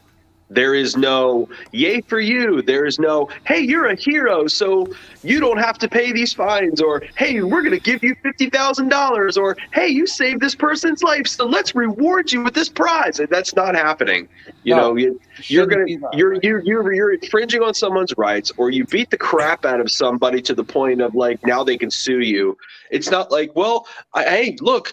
I stopped the bank robbery and I saved 50 lives. Oh, well, you saved 50 lives? That's great. So those 50 people mean you don't have to worry about a thing. Hey, no taxes for you next year. No, that's just not reality. No matter what you do, there's always going to be somebody that say you violated their rights somehow. And even if you're trying to do a good Samaritan act. No good deed goes unpunished. Right. I have a question with the incident about the pedophile incidents. So are you saying that these people who go and do this, they're basically teaching these guys to basically be better pedophiles, would you say? Because they are getting away, they're just basically making these guys aware, so it means they have to be smarter. So basically the guys are getting outed, right? So, so it's basically some guy with a YouTube channel, and his whole channel is he catches pedophiles online by making fake profiles. Yes. Right. And so when the problem that I have with it is that if he had then said, okay, I have this guy, he's in Minnesota or whatever, I need to contact the Minnesota authorities and, let them do a sting as opposed to him doing it himself. He's doing it for YouTube views. You know what I mean? But in the end, other than now, if I was the pedophile or something, my face would be on a YouTube channel, and probably it would get around fast if I lived in a small town, I would imagine, but nothing other than that actually happens to the person. Well, that's what I'm saying. So would that basically, because nothing happened to him, would you think that A, he would learn to be trickier to cover his tracks better, and B, would it give him a sense of, oh, well, nothing happened even though this person called me out? Maybe both. You think that would get okay? Yeah, I would think. That's what's saying, but that's a danger. I would think both on that point because not for nothing, Yeah, it's going to give that person an idea of, oh, maybe I should cover my tracks a hell of a lot better and be a lot smarter and slicker than these people. But then again, you know, if they don't get caught, if they don't get convicted, and the cops don't do nothing about it, that's the other thing. But you also got to remember too that, uh, uh, oh, and by the way, citizens arrest. Oh Miss God, K, Andy Griffith show all over again. hold up, no, Oh my no, goodness. citizens arrest. I'm going to give you an example. Citizens arrest. Citizens arrest is only enforced when there is a police officer involved. That's when you can enforce a citizen's arrest. Other than that, Good to you know. cannot. When you say to somebody, "I'm placing you under citizen's arrest," It don't mean crap. You do not have any authority to stop, detain that person, because once you do that, that's entrapping someone. That's Right. holding somebody against their will, and that's considered kidnapping, and you can get in a lot of trouble. Right, No, I've done exactly. that. I've done that You're- twice at 2 different stores where I've taken somebody down, and the cops Okay. were happy that I did. Okay, but that's one. But were you working security, or did the store actually appreciated you doing that and said, "No, we're not pressing charges against him. We're pressing charges against the shoplifter"? Well, one of the incidents, I was helping loss prevention keep a really unruly character from harming someone. He had a pair of scissors in his hands. Okay. Another guy got caught shoplifting, and as he was getting ready to leave the store, he was yelling, "I'm coming back here with a gun." I just grabbed him by the backpack and threw him to the ground right then and there. He was walking right by me. Okay, but were you under the direction of loss prevention at that point in time? No, No? I That's just it. jumped in. Incorrect answer. Next time you get asked that and you happen to know the person that's working in loss prevention and they'll back you up, I'm working under the direction of loss prevention. That is your answer. Yes, I am. Because legally, you right then and there could be arrested and put in jail. Telling you that right now. Yeah, I Well, could see isn't that. the law, bitch. I could see that. Sorry. I Former didn't, law so- enforcement here, I'm telling I'm you still a directly vote for speaking. superhero schools. Can I just have My Hero Let's get the Academia? superheroes. real? Let's get that school going because I want to see a lot of people become superheroes. I want to see how much people become idiots when it comes down to that. Just give everybody Well, you have to- specialized, crazy weaponry that like can't kill anybody. Anthony. Like Come on, there you go. That's their I'm messing superpowers. with you on that one. Everybody gets I think you have them lightsabers. all- Yay! Well, there's that, but then Yeah, you I should just probably want psychoanalyze them to Cybertron make sure. Hey, that like I they're said, not dismemberment. egoistic. Yeah. No, I would rather bind someone than chop them up. Just get something Yeah. that wraps them up that they can't move their arms and legs. I didn't say No. decapitation. Just take a hand off. So Wait, you're a Matt says something. Matt's got something interesting here. He says there's a guy who tackles deadbeat dads, and he's a big full football gear, and he's huge. He films them and destroys them. That late money breaking law, and these guys get hurt. The mothers turn them in. Wow, child Sounds like support. terrible Terry Tate. Wow, I can't imagine that guy doesn't get sued all the time. I'm surprised that too. Yeah. How does he not get sued? Some sort of like Then Patreon again, or some something people that like to watch bails them funny out of shit like jail all that. the time. Yeah. Hey Ty, thank you for being a new viewer. Hi. Woo! Thank you for coming in. Hope you're entertained. Yeah, so I have very mixed feelings about the vigilante things because I know one of these times it's just gonna go fucking horribly wrong, and all of a sudden, there's gonna be sides on whether he was doing the right thing or whether he's doing the wrong thing. Yes, Matt, we should do 50 push-ups I'll before do we hear 50 the push-ups. It's fine. superhero thing. What did Miss K say? Honestly, what? Social media. Let me go back up. Oh, down here.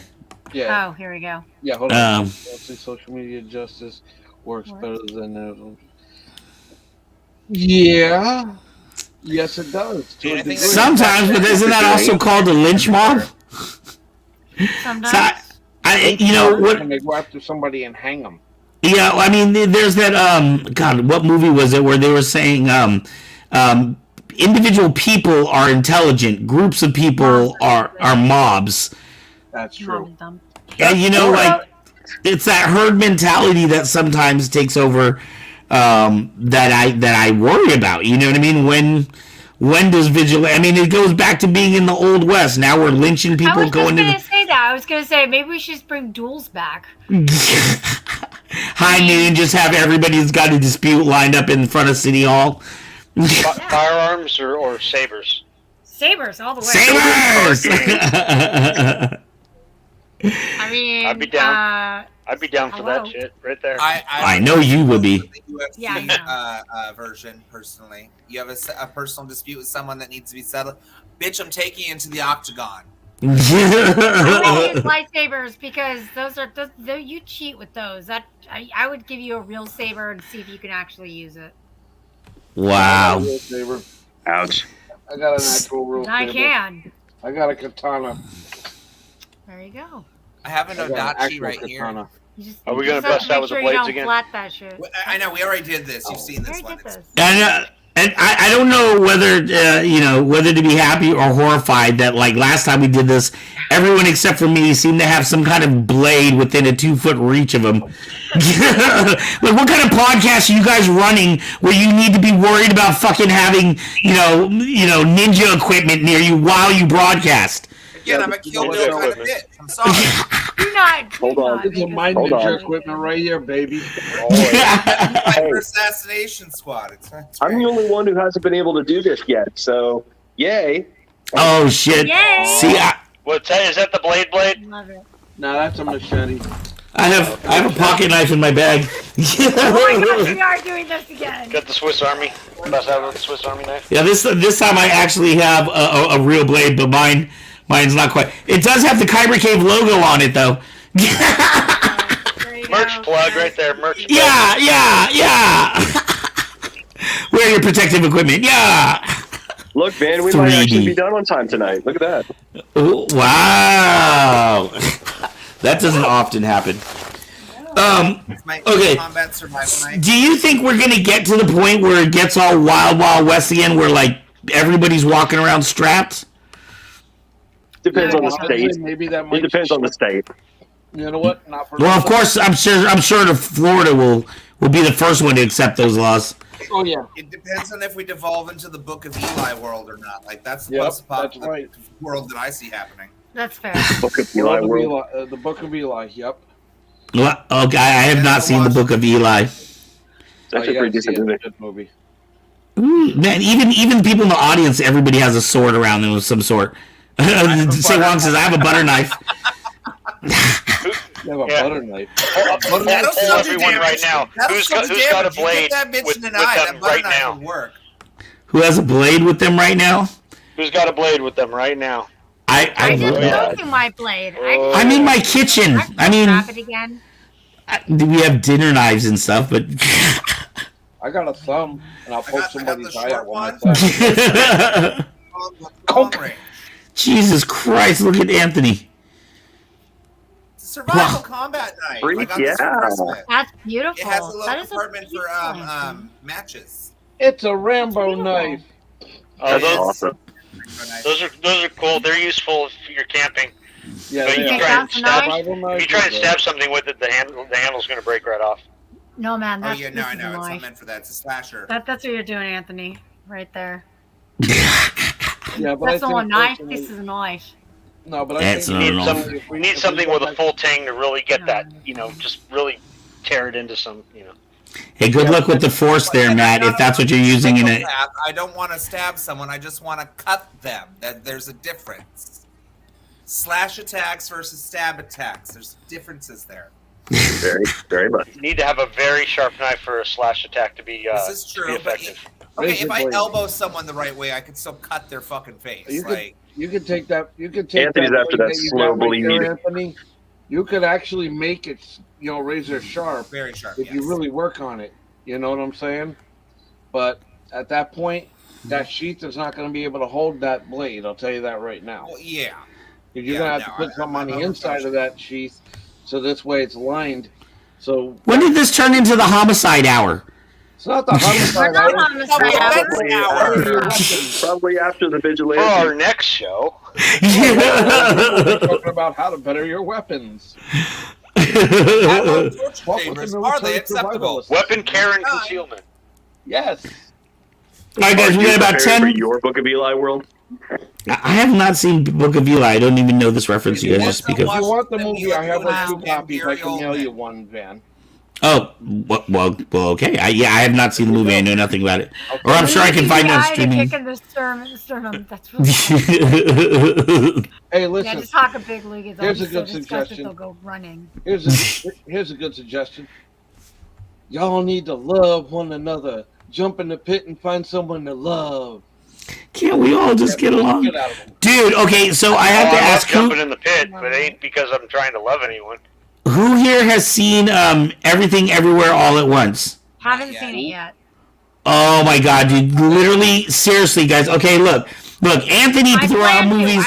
And I went and checked him out, and he was 100% right. I am telling you, you need to watch this movie. This movie will change your life. Seriously, like, you have never experienced anything like this. It's literally a kung fu movie, a comedy, a drama. It is every type of movie all in one, with Michelle Yeoh really getting to show off her comedic side and just every side of Michelle Yeoh. I mean, you only ever see her as a badass martial artist. The guy who played Data in Goonies and a Short Round in Indiana Jones, he comes back and he just kills it in this movie. This movie is literally probably the best movie ever. Wow. Hands down. That's a bold claim. Wow. Guy Kwan Did or you something? finish What's the guy's RRR? name? I did finish RRR. I loved it. That was fantastic. Uh, Now I have to see this other I would one. also watch. You should watch Shaolin Soccer. Or Love something Shaolin like that Soccer. as well. That is one that Anthony mentions. I went searching for it through the streaming services, but couldn't find it at one point. I watched Shaolin Soccer. It's so good. It's fantastic. So is Kung Fu Hustle. They're both just so good. Oh, I can't believe Aaron. not enough more people have heard of them. They're so amazing. I love I them. will I'll put those on the list as well. Aaron, something that I wanted to say to you earlier before. You said that when the fire department told you you had to vacate because the tree was up against the house. Mm-hmm. Possibly you might have had electrical wiring in that could have sparked off the house and set the house ablaze. That's why they wanted you to evacuate. We For your evacuated. safety and your family's safety. Other than that, Yeah, No big Stephen deal. Chow is amazing. I want to see more things with him in it. Oh, and yeah, dude, Jamie Lee Curtis is in this. God, they have one of the great cameos. I won't tell you where and spoil it, but Randy Newman, you won't even recognize his voice, but the guy that sings "You Got a Friend in Me" from Toy Story, he's got a great cameo in this movie. Okay. that's an 80s song. Oh yeah, dude! This movie, dude, never have you felt emotional about like inanimate objects. Let's just say that. Hold up. Toy Story 1, 2, and 3. I beg to differ. Hold on 1 second. And yes, Ty, we are an LGBT friendly. Yes, that's what I was about to Drag bring up. queen. Drag queen. Yes, Amen. we are. Yes, we Yes. are very friendly towards everybody. We don't care We what love- you are. we You're love welcome all. here. Even We our don't care pet, if you're an our alien coming pet, here. our pet conservative. We love him too. We even have some LGBTQ lightsaber merchandise on our website. Yes. We have bath mats and pins that have lightsabers in the different color flags. All right, God, dude, I feel like we just totally went crazy off topic. Our topics are over. Never. Let's close it out, man. Yeah, I guess let's get this done on time today. All right, guys, Hold on. What? Wasn't there supposed to be a clip being showed tonight? Yeah, there was. Oh, was there a clip tonight? Oh, did I mess up? My show from this week. D&D overlay Mandalore. Oh, yes. I'm sorry. Let's do this.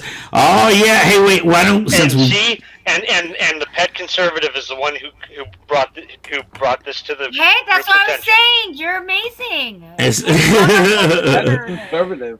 All right. Okay. Do you want to set this up?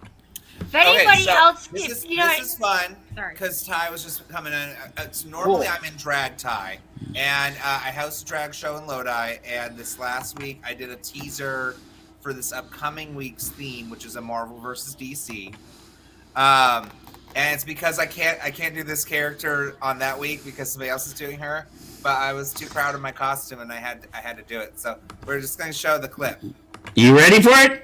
And here we go. I don't know about you, this kid, but I feel so much younger.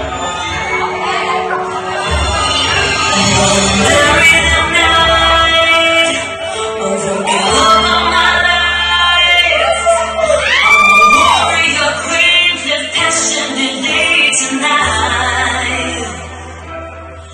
I'm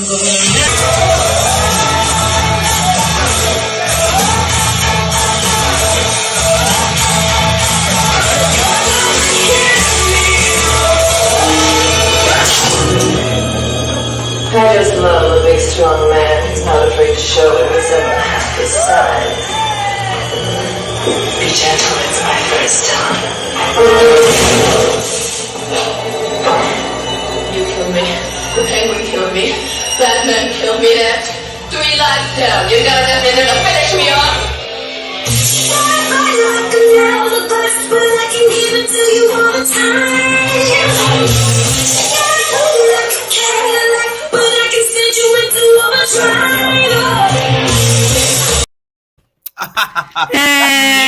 That's the most social media advertisement I've gotten all my life.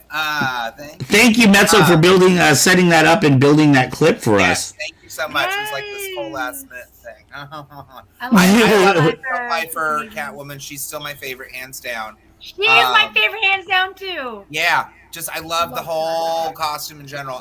So fun fact about that costume, though, I know we're about closing up, but I bought an extra large one online because the one I used to have was falling apart, and I got it, and I couldn't even zip it up on me with just like nothing on, no pads, no nothing. And I'm like, this ain't good.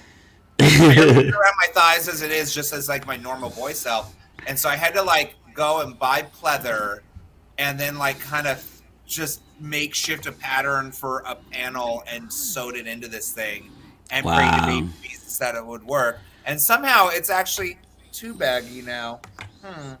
I can actually take it in. I don't think I've ever said that about a costume. I was just thinking the whole time, I was like, man, don't you have like messed up feet or ankles or? I do. So that did not look easy to do. I was in a lot of pain that night, and I'd spent the first act in a boot. I put on those shoes for that number, and like watching myself in that video, I can tell that like I'm limited in my mobility. I'm trying to baby that fucking foot. And then the sad truth is that after I was done, I got suckered into these like impromptu like lap dances for the 3 birthday people that were at the show that night.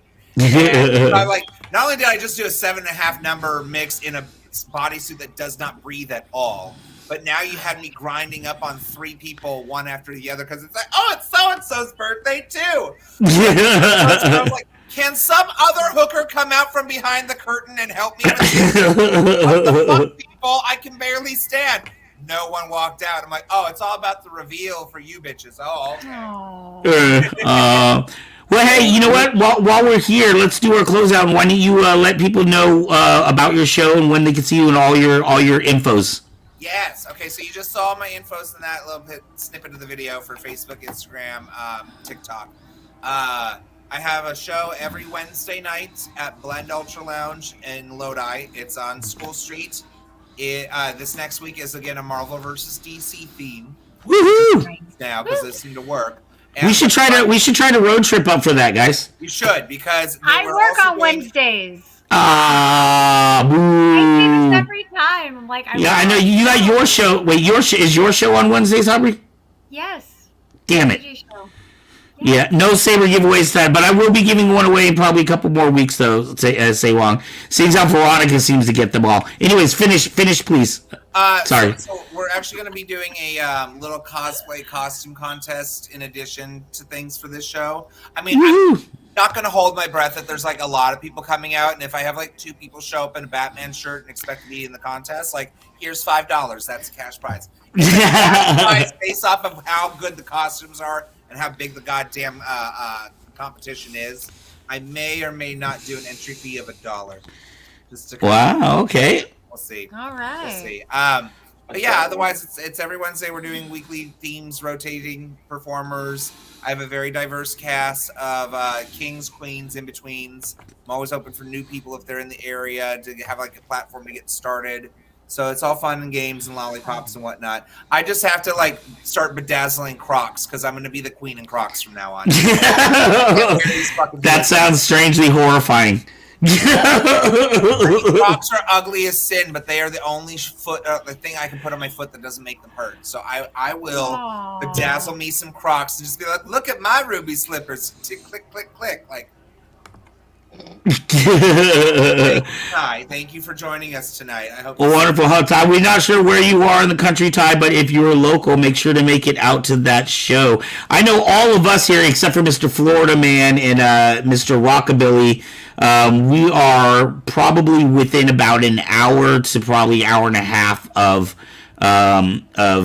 Rubik's, aka Anthony. So. Hold on. Not if I transfer and become an LAPD detective. You know what I'm saying? Well, you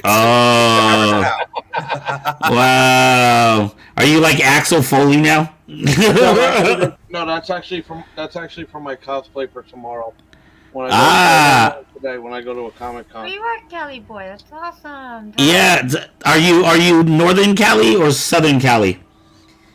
We are Northern California. Myself, I'm in Fairfield right now. We have a shop in Vacaville. Actually, while we're here, wait, Anthony, did you have anything else you wanted to say?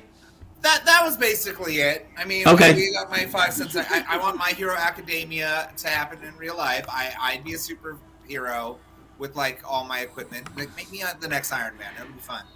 All right. All Might any day. Rockabilly Fireman, you got anything you want to say to people? Be kind, be curious, be fun, be gentle. Whatever you do, don't step on the alligators. No, just kidding. Yeah, especially if you live in Florida. No, seriously though. If you want to find me on Instagram, it's Rockabilly Firefighter, Rockabilly_Firefighter. Other than that, I might be on a show sooner or later, but that's on a different page on Facebook. But that's not yet to happen because Traitor going to work. No, it's for a horror show, so don't. Oh wow! Don't no. I'm kidding.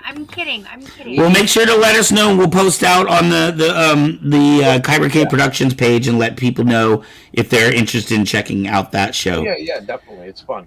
Very cool. It'll be actually a really good show. Very cool. But no, seriously, be good to each other, kids, and try to, use common sense. Good luck with that one. Good sense. Good luck with that one. Thor's my man. What do you got to say to the people? All right. Well, if you are a member of the lightsaber community, or you happen to go over and shop at, I don't know, Kyber Cave, head over to forzfx.com or saberfont.com, and you can pick up a sound font from me because they're a lot of fun, and I highly suggest you buy one. No, really, go buy one right now. I'm kidding. And he has fantastic ones. Even he's not. Even if you behind his shoulder.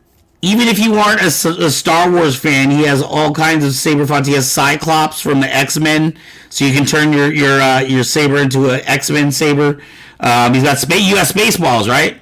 Yep, and I've got Scott Pilgrim. Scott Pilgrim, of course, my very favorite. Scott Pilgrim's my favorite. In fact, that sound font was the reason Aaron and I met, because I was going through a page and I heard that sound font. I was like, oh my God, this is amazing. I need to find the person that made this. Still love that episode. and he promised me that once I get my Sailor Moon saber, he will do my Sailor Moon sounds. Oh yeah, you're going to get your Sailor Moon font. Don't even worry. Oh yeah, dude, I'm sure that's gonna be popular too. A lot of people love Sailor Moon. Aaron, yeah, no doubt. But yeah, saberfont.com. You can find a bunch of really talented font artists there, or go to forsfx.com and you can get a nice retro experience listening to my stuff. So, Woo! Go All right. now. He's amazing. Right now, David, your mic's off. Yeah. Oh, it wasn't off. I was just being quiet. I was actually zoning out a little bit there. It's been a long day. I'm getting kind of tired. Yeah, well, you know what? We're right at the end. We're wrapping up. What do you want to say to the people? Okay. Oh, just it's another fun show, another fun day with the family here, and here's to you, here's to me. The best of friends will always be. If eye to eye we do not see, oh well, I don't sweat it. Here's to me. Woo! Get a little bit of poetry at the end there. Look at that. All right, and I am Ark Excala with the Kyber Cave. Ty, thank you for being a first-time viewer tonight. And Rockland, you're not too far away. You can make it down to Lodi. Anthony does his show every week, and you can become friends on Facebook and find him that way, and then find out about the shows. And then, you know what? Maybe you can come compete and win that $5. It should be more. It should be more. I'm going to base it off of how many people are participating. So. Woohoo! All right, and as for myself and Mezzo there in the comments, Mezzo is the fabulous producer of this show as well as our show we do Sunday nights. Nat Torres, who has been commenting tonight, is going to be our special guest on Sunday night. Is going to be our Flow edition. If you've not seen this man do Flow, he is absolutely incredible. So make sure to join us Sunday at 7 p.m. for Saber Rattle. Do not forget Yes? Did you forget someone? Oh, my God. I did. Well, let me finish up, and then we'll finish up with you. Sorry. All right. Rude. I know. Rude. Yes, Sundays at 7. Dick. Oh, I'm sorry. My mic was still on. Right? Sundays at 7 p.m. Join us, Saber Rattle. Please don't forget, every 50 subscribers to this channel, we give away a free combat saber. So please share this show with your friends. Let everybody know about it. Especially if you're brand new and you love us now, make sure to hit that subscribe and like button. And this show is every Friday night at 7 p.m. You never know which of these fabulous hosts or other hosts that we have may be coming in for our crazy conversations. Drag or not to drag. It's to drag or not to drag. Wait, did you just say 7 p.m.? Did I say, at 9 p.m. We're at 9 p.m. Really quickly, I want to give a big shout out to River. That is the new Jedi in our community. That is Saber Paul's son. So, River, I accidentally sent the package. The gift is from all of Kyber Cave. Accidentally sent it to their old address, so it's got to cycle up to their new address. But there is a gift on the way for River. So, welcome to the planet, River.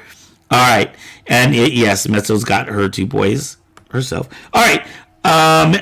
Last but certainly not least, Hi. our favorite. Go ahead.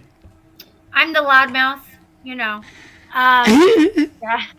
I'm Aubrey. I'm an actress and a singer. I've got an album out on Spotify. All you have to do is look me up. I'm also on Facebook. And all the normal, regular stuff. I'm Normie. I'm a Normie. Tell them about your show that you run. On Sundays, my KJ show, sorry. On Wednesdays, I do a show in Rio Vista at the Flamingo Lounge. Not to be confused with the one all the way in Roseville. It's one in Rio Vista. Okay, I was about to say. It's actually the Bird. And you go there at 7 to 11 p.m. You get to hear me sing. You get to sing yourself. You also get to make requests if you want me to sing something, because even if I don't know it, I will sing it for you, because even if it's a train wreck, at least it's one we'll experience together. So yeah, you it sounds like you've got a choice on Wednesday nights. You can either head to Lodi or you can head to Rio Vista. If you're feeling like singing yourself, then you head to Rio Vista. But if you want to see other people perform and do a drag show, then you head to Lodi. Yes. And one of y'all need to change your nights. That's all I know. I work for entertainment Following. I couldn't even take a fucking week off when I wanted to. All right, I want to thank everybody for tuning in. Say Long Ty, thank you for being a new viewer. Mezzo, our wonderful producer, Matt. Oh my gosh, there's so many people. I can't even go through all the names. Tonight has been a very fun show, and we will see you. I didn't even notice Veronica jumped in. What's up, V? We will see you this Sunday night at 7 for our family show, Saber Rattle, and next Friday night at 9 p.m. for our not-so-family edition show, Kyber Cave After Dark. All right, peace, y'all. May the fours be with you. Always. All right, let me get that little... Anthony.